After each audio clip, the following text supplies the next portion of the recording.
What's up, YouTube family? It's your boy Dwight. Welcome to another episode of Silverback Sillage.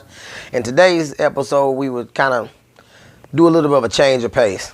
It's not going to be so much about fragrance. It's going to be more about some of the commonly used terminology in today's fragrance community. And if that's some information that you would find interesting, stay locked right here. We're back. Let's jump right off into it. First, the notes within a fragrance, whether it be the top notes, mid notes, or the dry down. And basically, what that means is how you break down a fragrance in the stages that the scents profiles kick in. So for example, with Jimmy Choo Man Ice, its top notes are citron, bergamot, mandarin orange. That's basically what you're gonna smell when you first spray it on. Second, your mid notes. What you should begin to pick up with your nose from that point on is apple, vetiver, cedar, and patchouli. That's after it's been on maybe about 30, 45 minutes, maybe barely over an hour, somewhere right in there. And last would be your base notes. So after it's been on your skin for maybe a couple of 2-3 hours, if your scent lasts that long, what you would get out of this one would be musk, ambroxan, and moss. And that would be considered a dry down of this fragrance. Sillage. Now basically, the terminology sillage is the scent trail that either fragrance that you spray on leaves when either you walk by people, or if you're standing maybe arm's length from them, whatever, and then the wind catches the fragrance, it will take a scent profile toward them, and that's what hits their nose to let them know if you either smell good or bad. Because there's a such thing as having a good sillage or a bad sillage, but a sillage will be nonetheless. Scent bubble. That's basically how your skin, your fragrance projects off your skin based around you. So less than an arm's length from somebody, that's the scent that they would pick up. That's basically wrapped around your body. That would be considered a scent bubble. That's something I had never heard of, so that's brand new for me.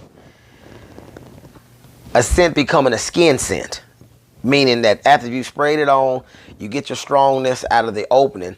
Now it's beginning to sit closer to the skin, so you kind of got to put it up to your nose to be able to smell it and detect what notes that you get from it. A scent being a loud projector. That was also new for me. So a loud projecting fragrance, a good example would be Dior Sauvage Toilette. That's one that projects a long ways. You don't have to be right up on somebody for them to be able to smell it. They can be 2-3 feet from you, and when the wind hits that, they'll know, in most cases, if they're familiar with that fragrance, what you have on and probably what concentration that you're wearing. Mass appealing. Now that's basically some of the crowd favorites when it comes to fragrance. Stuff that everybody's heard of. Bleu de Chanel, Dior Sauvage, Acqua di Gio, just to name a few. Those are fragrances that everybody likes, that everybody talks about, and everybody's heard of. So that's what makes them mass appealing. A person learning the notes of a fragrance that you've purchased. That was something that I never even cared about. All I cared about whether it smelled good or not on my skin. But as you begin to start to collect fragrances, you will begin to develop some favorites, or your scent palette will enhance to the point to where you begin to research into it a little bit further, where you kind of know what sits good with your skin and what you actually like. The fragrance note of oud.